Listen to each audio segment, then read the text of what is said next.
Wyoming Territory, late spring of 1876, just outside of Buffalo, under a sky split with thunder and the scent of wet dust, Olivia Bennett lost her footing and nearly slipped straight down a muddy ravine. "Careful," a voice called, rough and quick. Then a hand warm, strong, caught her by the elbow just before her boots gave way.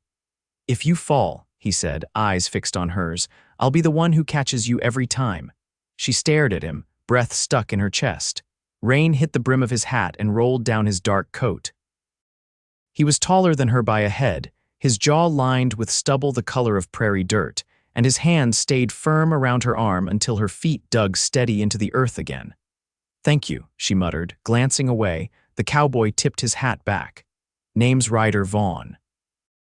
"You all right, miss?" "Olivia Bennett," she said. I think so, just lost my step." He nodded once. "This trail's no good after rain. Where are you headed?" She looked behind her. The wagon sat crooked on the road above, one wheel half buried in mud. Her two children, Clara and Caleb, peeked out from underneath the canvas, wide-eyed. They had been so quiet all morning, too quiet for one so young. Clara was 6, Caleb just 4, but they had been through enough to know when to hush. "Nowhere, really," Olivia said, her voice low. "We were trying to reach Sheridan, but the axle snapped 2 days back, and I figured if I could get to Buffalo, we might find help."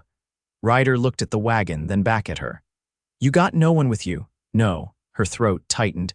"Their father left last winter. Said he was heading to Cheyenne for work. Never came back." Ryder's jaw shifted, but he said nothing for a beat. Then he looked up at the clouds. "Storm's not done. You and the kids need shelter. There's a line shack I know not far. Roof leaks a little, but it's dry enough." She hesitated. "I cannot just go off with a stranger." "Then I'll fix your wagon and ride on," he said. "But I reckon your little ones might need more than a busted axle and a wet bed tonight." She turned, caught Clara's eyes watching from the wagon. The girl's lips trembled, but she held her brother close.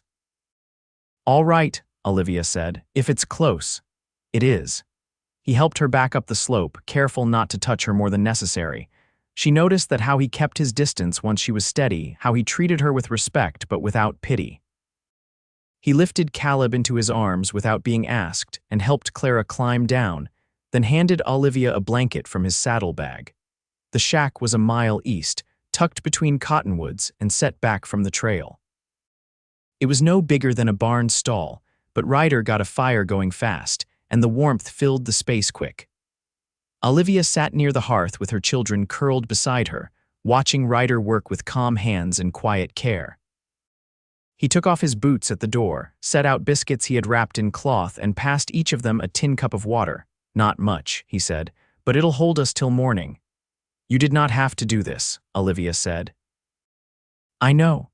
Later, as the fire burned low and the wind hissed through the trees, Olivia sat up while the children slept. Ryder was mending a strap on his saddle, the leather glinting in the firelight. "You always help strangers like this?" she asked. He shrugged.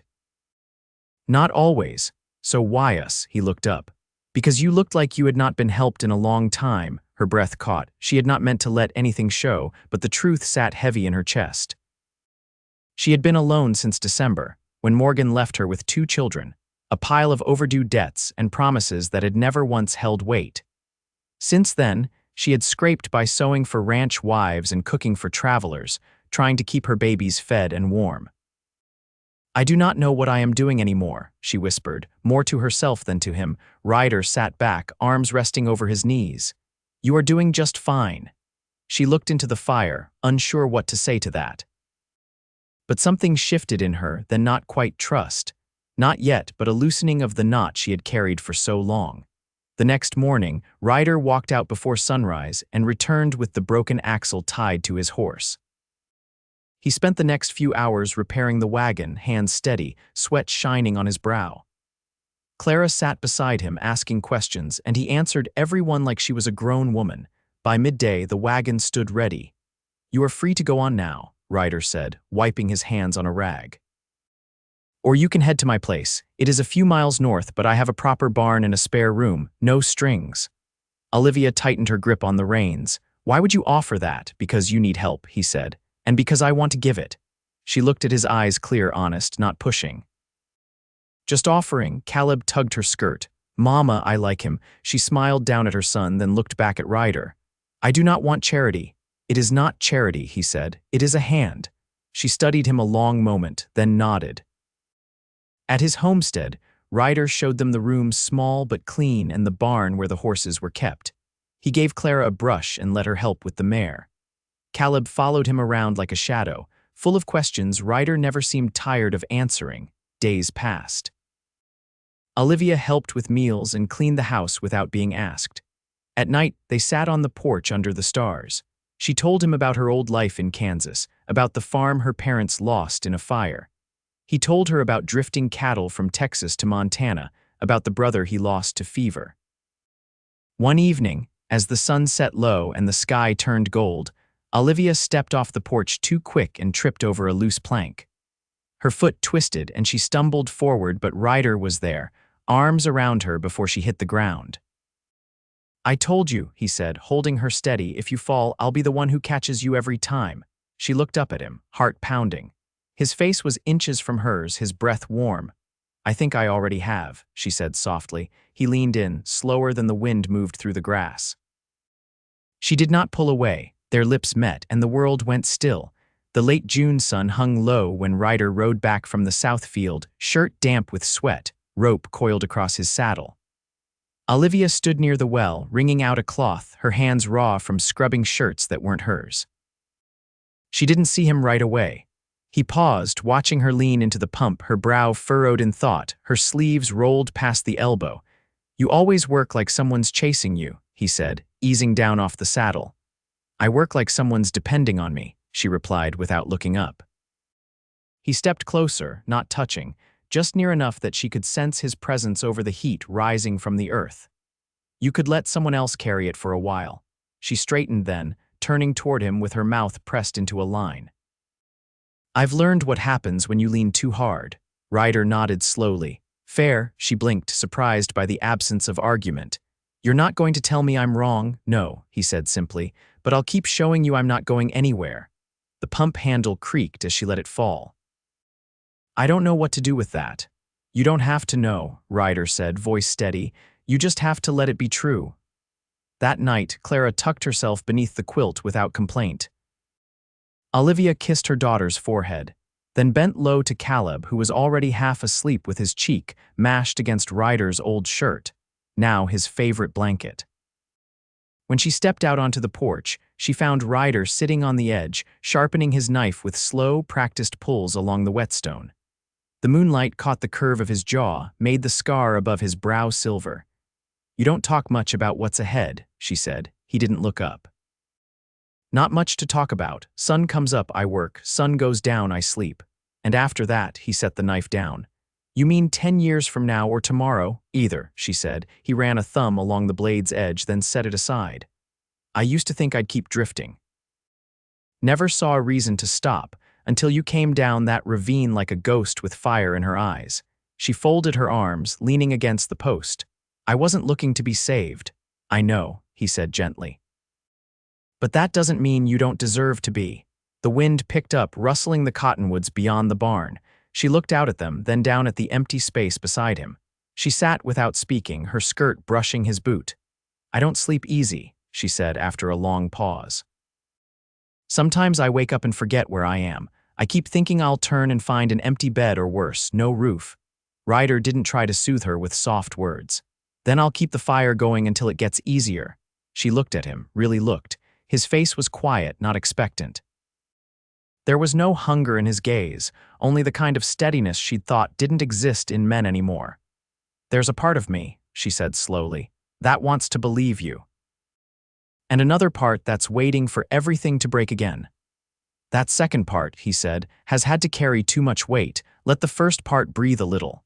They sat a while longer, the moon climbing higher. When she rose, she hesitated. Good night, she said. Olivia, he answered, and her name and his voice made something shift deep in her chest. You don't have to keep falling just to see if I'll catch you, but I will, every time. She didn't answer, not with words. But she curled her fingers lightly around his for a moment before stepping back into the house. The next morning, she rose before the rooster crowed and baked cornbread for breakfast. She didn't tell him what it meant, but he ate every bite with quiet gratitude. And when he left to mend the north fence, she packed a basket and walked the children down to the pasture by the creek, where the grass grew thick and the water ran cold. When he returned before sundown, he found her kneeling beside the stream, helping Caleb collect smooth stones while Clara braided wildflowers into her hair. Olivia looked up at him, her face flushed and open in a way it hadn't been before. "You came back early," she said. "I missed you." She didn't flinch at the words. "Then stay for supper." "I was hoping you'd ask." He dropped to one knee beside her and held out a small tin box. "I found this in town last week. Thought you might like it." Inside lay a thimble of pressed brass, worn but polished. She ran a finger around its edge. "It's lovely," she said softly. "It's not much. It's not nothing." He watched her put it in her pocket, then let the silence settle between them like dust on a windowsill. As the sun dipped behind the ridge and the air cooled, Olivia stood, brushing the skirt of her dress.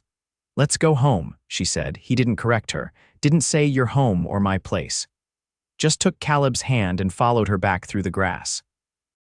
Behind them, the creek kept running and the sky turned the color of ripe peaches. Everything ahead was uncertain, but what they had now, walking side by side in the fading light, was steady, and it was real. The first frost came early that year, crusting the fence posts and curling the last of the wildflowers. Olivia stood in the barn doorway, rubbing her arms through the sleeves of a borrowed wool coat. Ryder was inside, brushing down the gelding with long, even strokes, the kind that quieted both horse and man. The children were with Mrs. Halpern, the neighbor's widow who'd taken to them like kin once Olivia started helping her with soap-making and winter preserves. "You've been quiet," Olivia said, watching the gelding shift its weight under Ryder's hand. He didn't turn. "Snow's coming sooner than I figured. I meant to get another load of firewood cut 3 days ago. Would you like help?" He looked over his shoulder. "You know how to swing an axe?" "No," she said, stepping inside, "but I can stack better than anyone I've met." That brought the smallest lift to his mouth. He set the brush aside and reached for the worn leather halter. "I'll get the sled ready in the morning. If the wind holds, we'll make it to the pine grove by noon." She moved to the stall beside him, resting a hand on the edge. "You always plan that far ahead." He tightened the strap, eyes on the buckle. "Only since you got here." They worked in silence after that, the kind that didn't weigh heavy. Olivia hauled straw, Ryder checked the hooves. By the time they latched the barn shut, the sky had turned to pewter. Snow would fall before dawn. That night she couldn't sleep. Not from cold, but from something quieter. She rose and wrapped herself in a shawl, stepping barefoot to the front room where the embers still glowed. Ryder was there already, sitting cross-legged by the hearth, whittling a piece of pine into something shapeless. "I heard the floor creak," he said without looking up. "Wasn't sure if it was you or the wind." She lowered herself beside him, careful not to wake the boards. "Do you ever wish you'd done things different?" He paused, knife still in hand. "I used to. Now I just try to do right with what I've got left." She pulled her knees close to her chest.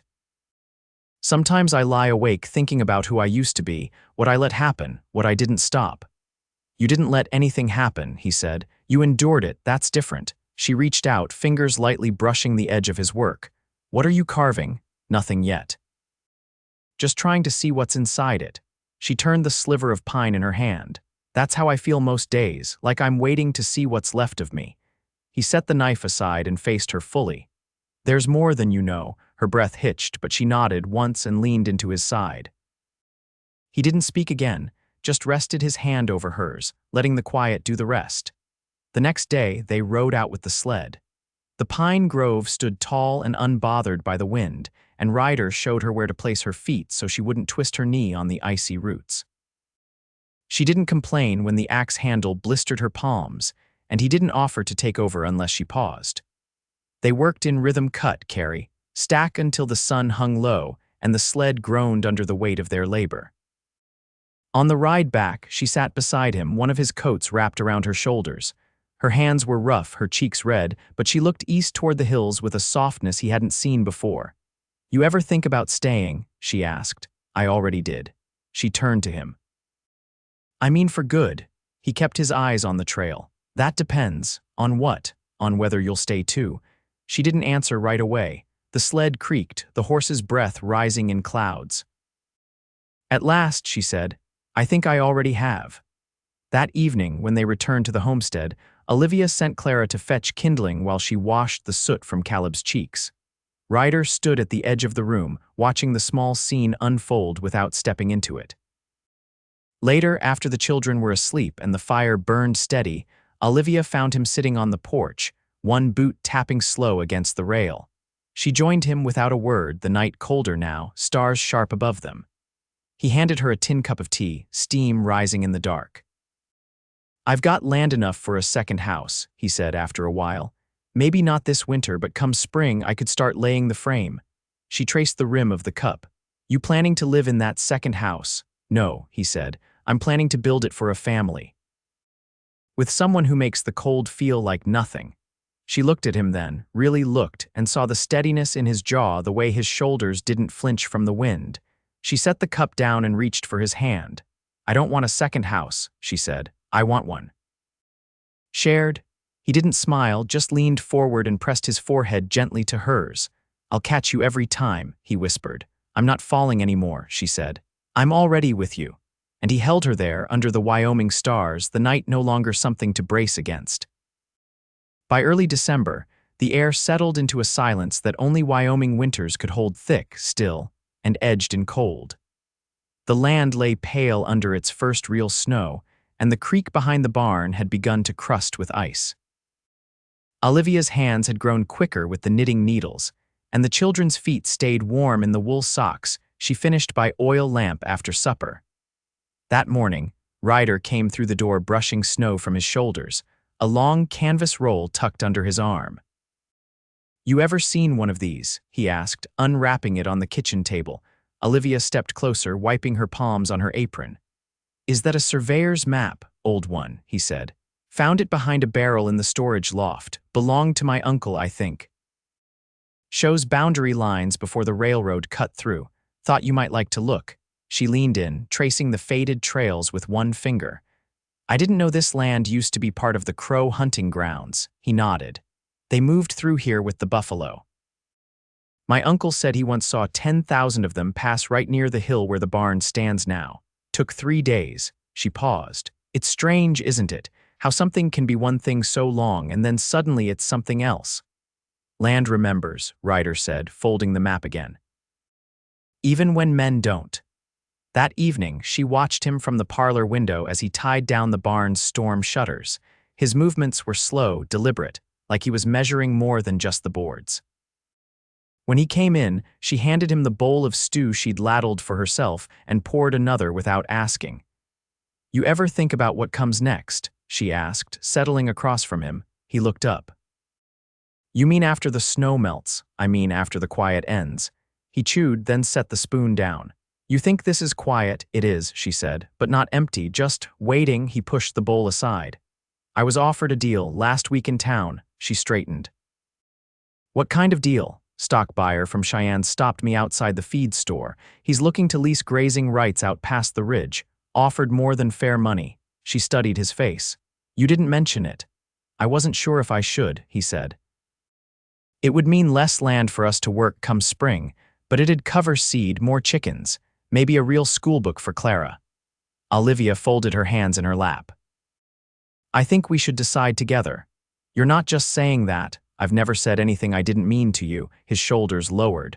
Then we'll sit down with the map tomorrow, see what we can spare. She reached across the table and touched his wrist.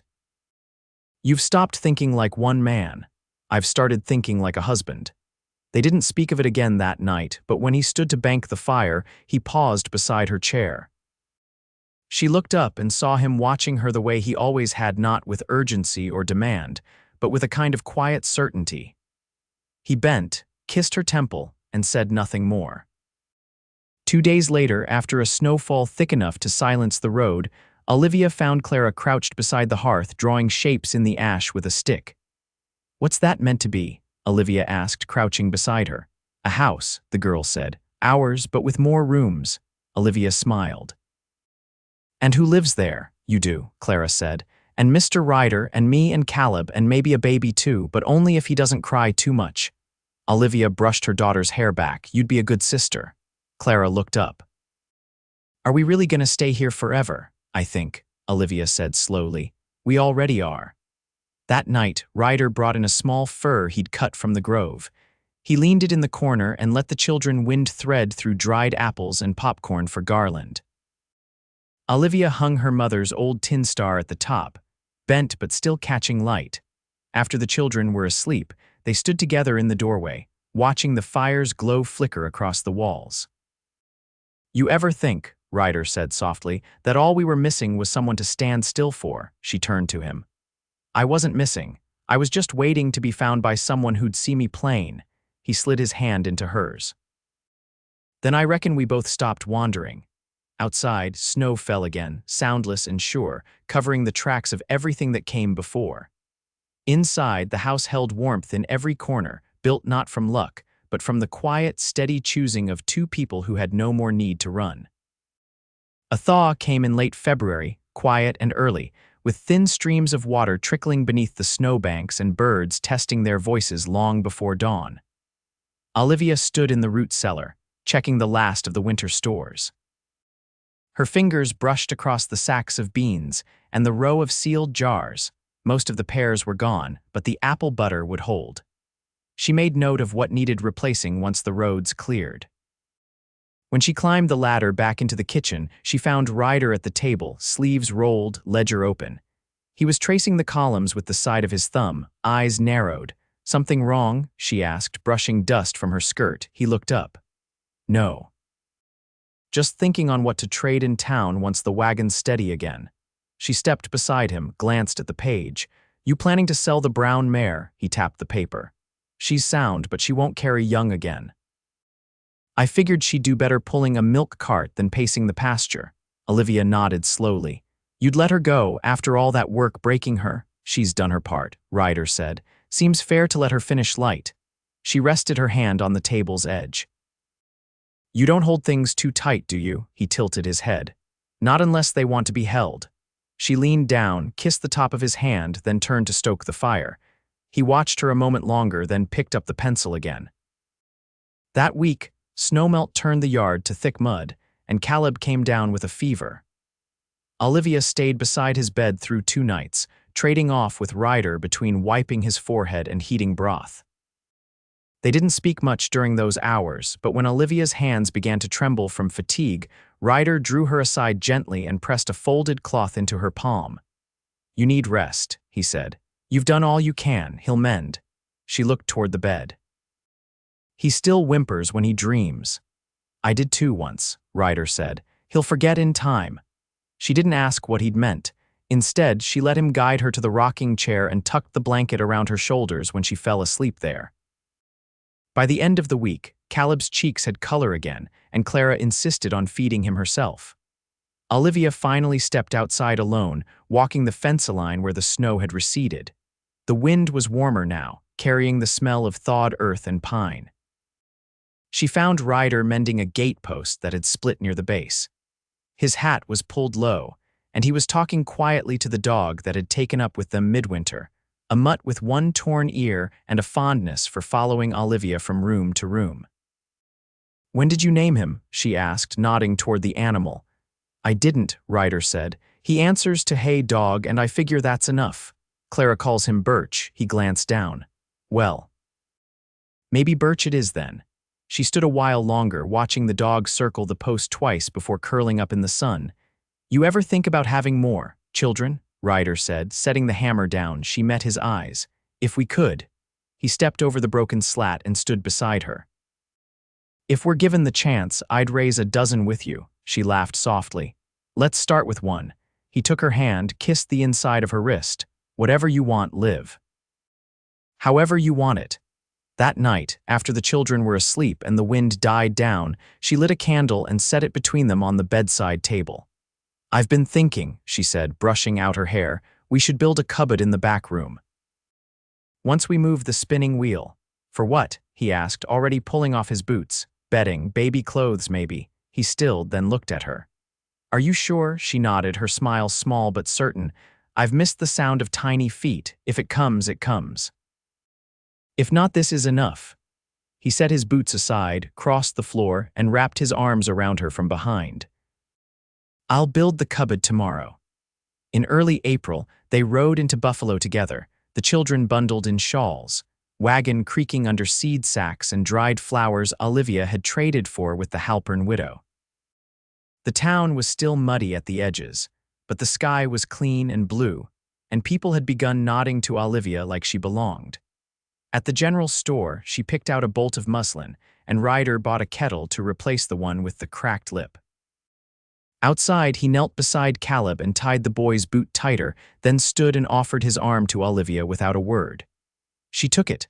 On the ride home, Clara leaned against the wagon's side, pointing out each bird she recognized. Ryder let Olivia drive. The reins felt natural in her hands. By midsummer, the orchard Ryder had never tended had begun to bloom. Olivia planted carrots in the rows between the trees, and Clara helped water them every third morning.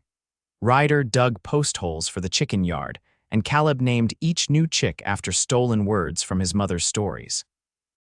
One evening, Olivia found Ryder standing at the edge of the field, holding the old surveyor's map. He folded it carefully, tucked it into his coat, and turned to her. "I've got no use for lines drawn by men I never met," he said. "Everything I need's already inside this fence." She stepped up beside him, laid her hand on his chest. "Then let's plant roots so deep no line can touch them." He kissed her there, under the open sky, and everything that had once been uncertain settled quiet in her chest. By the first frost of the new year, a cradle sat near the hearth, carved by Ryder's hand. Olivia's belly had grown round, and Clara wove strips of cloth for swaddling while Caleb practiced lullabies on a broken harmonica. On a bright morning in early March, Olivia birthed a daughter with Ryder at her side. They named her Wren, for the way her cry filled the house like birdsong. Each night after, Olivia fell asleep with Wren at her breast, Ryder's arm around her waist, the fire burning low and steady. And on the nights she woke to feed the child, she would look over at Ryder's sleeping face and know, with a peace that needed no words, that she had finally come home.